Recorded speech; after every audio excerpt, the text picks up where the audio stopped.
ಮೂರ್ತಿ ಚಿಕ್ಕದಾದರೂ ಕೀರ್ತಿ ದೊಡ್ಡದು ಎಂಬಂತೆ 4 ವರ್ಷದ ವಿದ್ಯಾರ್ಥಿನಿ ನೊಬೆಲ್ ವಿಶ್ವ ದಾಖಲೆಯನ್ನು ಪಡೆದಿದ್ದಾಳೆ. ಸರ್ವೋದಯ ನ್ಯಾಷನಲ್ ಪಬ್ಲಿಕ್ ಶಾಲೆಯ LKG ವಿದ್ಯಾರ್ಥಿನಿ ತನಿಷ್ಕ್ ರಾಜ್ ಕೇವಲ 4 ನಿಮಿಷದಲ್ಲಿ A ಇಂದ Z ವರೆಗೂ ಹಣ್ಣುಗಳ ಹೆಸರು ಬರೆದು ತನ್ನ ಪ್ರತಿಭೆಯನ್ನು ತೋರಿದ್ದಾಳೆ. ಮುಖ್ಯಮಂತ್ರಿ ಸಿದ್ದರಾಮಯ್ಯ ಮತ್ತು ಉಪಮುಖ್ಯಮಂತ್ರಿ DK ಶಿವಕುಮಾರ್ ಅವರು ಈ ಬಾಲಕಿಯನ್ನು ಅಭಿನಂದಿಸಿದ್ದಾರೆ.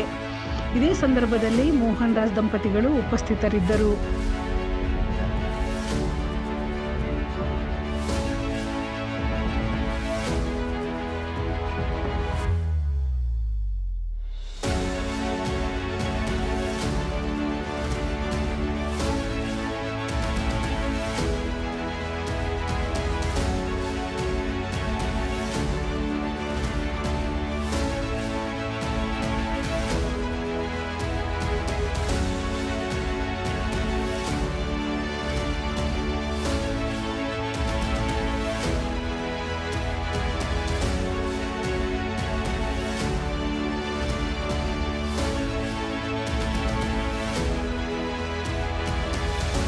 ವರದಿ ಚಿರಂಜೀವಿ ಸುಪ್ರೀತ್, ಬೆಂಗಳೂರು.